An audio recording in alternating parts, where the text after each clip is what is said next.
Guys, it's Dr. Bickling from Own It Dental. As always, here's my contact information if you need to get a hold of me. And if you guys are enjoying these videos, please do hit that like button, hit that thumbs up button. It's right down below. It only takes a second, and you'll be a star for doing it. Speaking of stars, today we're going to talk about the starfish and the spider. So let's dig into it.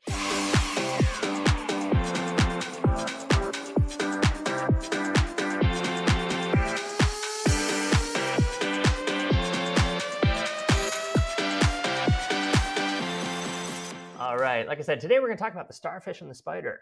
Not these icky creatures up here, but the book, The Starfish and the Spider. This is a book that I listened to on audio back in the mid-2000s, back when I worked for a large dental corporation as the chief dental officer. We had 26 offices all across Maryland and Virginia, and it was starting to become a handful. And I'm going to get into why here in just a bit.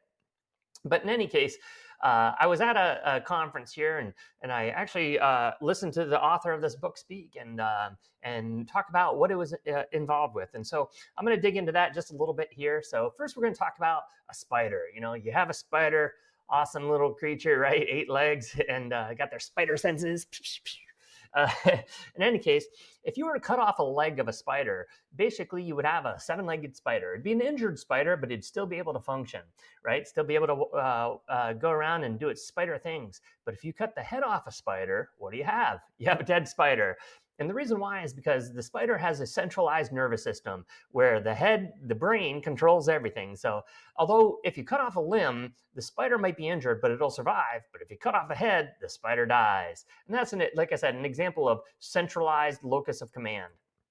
A starfish, on the other hand, all of the cells in a starfish are decentralized. They all have the ability to do anything that any other cell in the body could do. So if you take a starfish and you cut off a leg of a starfish, the starfish grows another leg. Not only that, the leg that you cut off grows another starfish.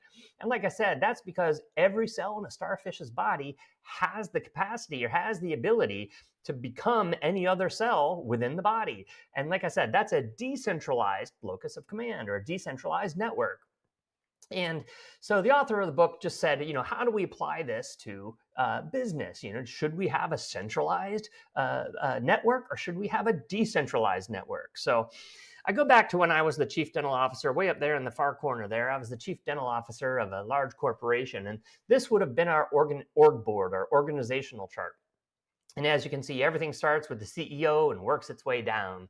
You had the CEO at the top, then you had your executive management, followed by your VPs, followed by your regional managers, and each regional manager had 4 to 5 office managers, and each office manager had, front desk assistant, hygienist, and stuff like that. You had all your HR and your payroll over here. But the problem with a centralized organization is that what if the front desk or an assistant, what if they have an issue? Well, look at all the layers of management they have to go through to get something changed. They've got to go to their office manager. Then the office manager has to go to a regional manager. And the regional manager has to go to a VP of operations. And the VP of operations has to go to the COO. And the COO has to go to the CEO. This could take weeks, just to get that information up to the CEO. And then the CEO has to make the decision. And then it could take weeks for that information to trickle down. Or if there's a change, those changes take time. So, as you become a bigger and bigger organization, an organizational board similar to this just makes it more and more difficult to make changes. And I recognize that the bigger we got, the more difficult it was to adapt to the workplace, adapt to the work environment. So I tried to run my organization, Strong Smiles, like a decentralized network. So instead of having something centralized like this, your typical org chart or organizational board, I did something like this, something a little bit more decentralized. I let all of my staff or all of my offices decide what are the best things to do. Of course, I gave them the direction, I gave them the clarity, but I left it up to them to make the decisions. If I hated getting those calls, Dr. Bickling, the printer is broken, what do I do? And I'm going to go, well, let me go to my dental school book on how to fix printers, right? I don't know, what would you do if the printer at your house broke? Well, I'd probably get a new one. Well, then do that, right? So I gave my staff the autonomy. I gave my staff the capacity to be able to do more jobs than just whatever job that they were tasked at doing. And they didn't always have to go up the corporate ladder in order to make a decision. Now, sometimes they didn't always make the right decisions, but the key is if I'm giving them clear direction and clear expectations, and I'm measuring their goals, that they should be able to make the decisions that fit within those parameters. So, like I said, in a centralized organization, everybody has to report eventually to the CEO, and it's ultimately the CEO that makes the decisions. And in situations like that, people are afraid to make choices or make decisions. So, something along these lines over here, where maybe each office works as its own individual unit, or maybe the people within the office, they have overlap, or they've got, the capacity to do multiple jobs. A hygiene assistant can work as a dental assistant. A dental assistant could work as a front desk person. A front desk person could work as a manager, because all a manager is somebody that holds a clipboard, right? And I'm sure that a front desk person can figure out how to hold a clipboard, right?